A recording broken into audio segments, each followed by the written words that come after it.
Ter essa única constante, eu trago aqui uma revelação importante.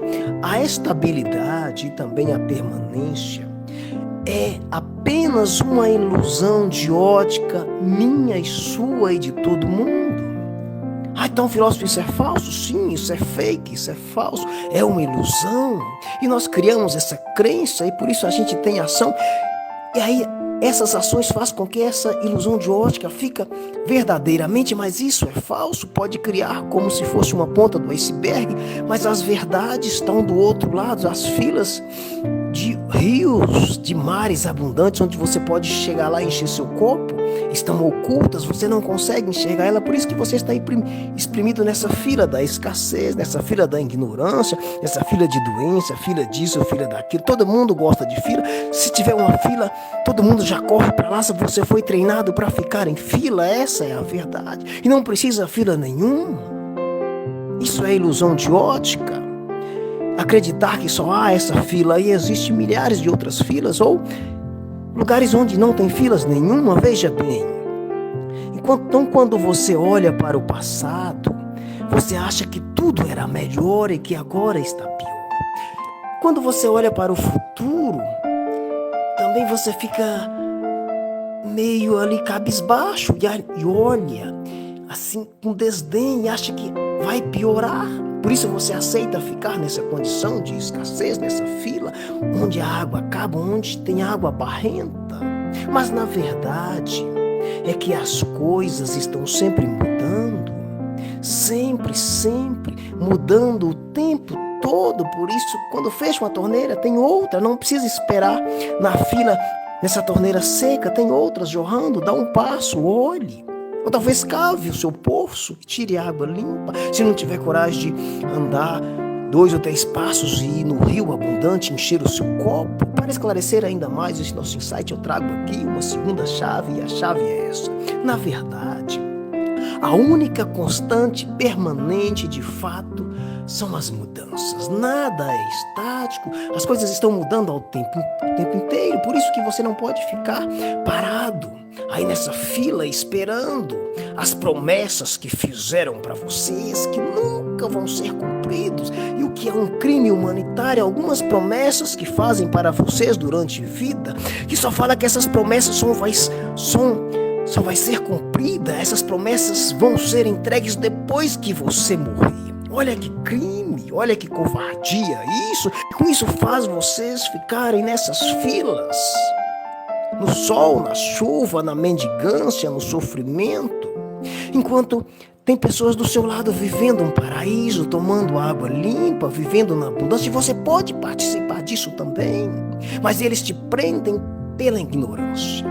Então, meus amigos e minhas amigas, para contextualizar esse nosso insight aqui, eu vou trazer aqui um trecho bíblico.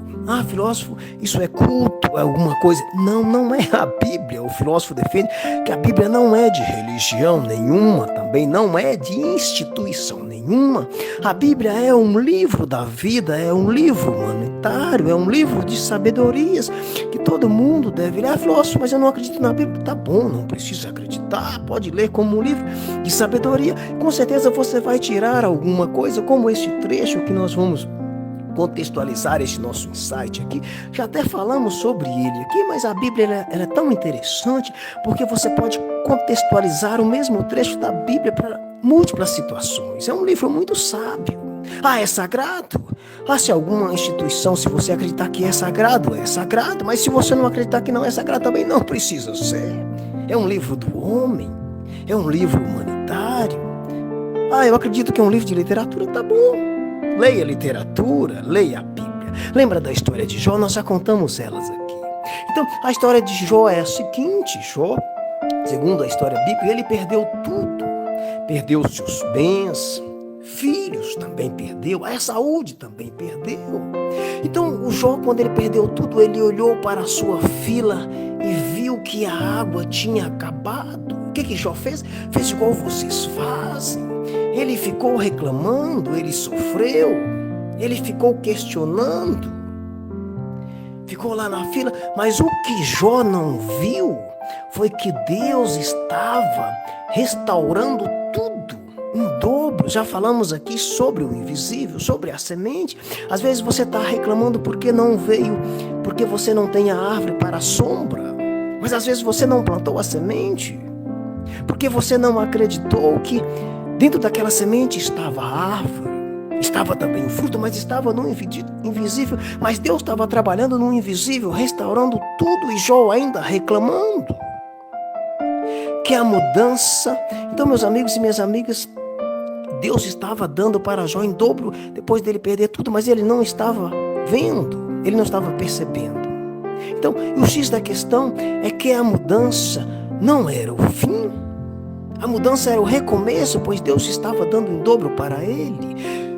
E a interpretação andarilha para este trecho da história de Jó é a seguinte: a água, na verdade, ela não acabou. Como já falamos aqui no meio da live, no meio do insight, volta lá e ouve de novo, porque eu não vou repetir aqui de novo agora, porque nós estamos partindo para o final. A água não acabou na história de Jó, mas ele achou que tinha acabado. A água apenas mudou de lugar.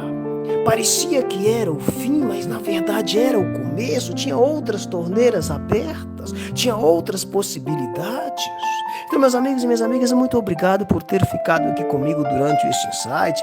Vamos falar aqui uma ou duas coisas para a gente encerrar. Já convido a vocês a deixar o like e compartilhar também com todo mundo.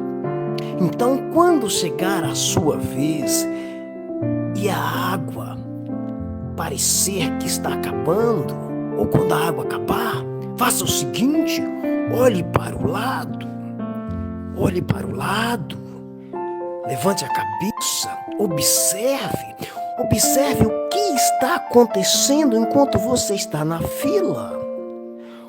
Olha para as outras filas, olha se há outras torneiras, não olhe só para a sua fila, olhe se há outras filas, olha se há outras torneiras, descubra outras torneiras, porque tem outras filas. Às vezes tem torneiras que não tem fila nenhuma.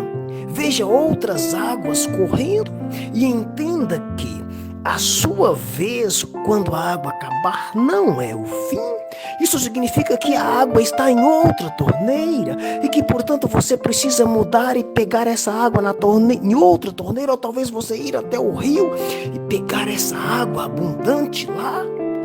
Foi apenas uma mudança, e a mudança é a única constante. A água muda de lugar, por isso que a mudança é constante.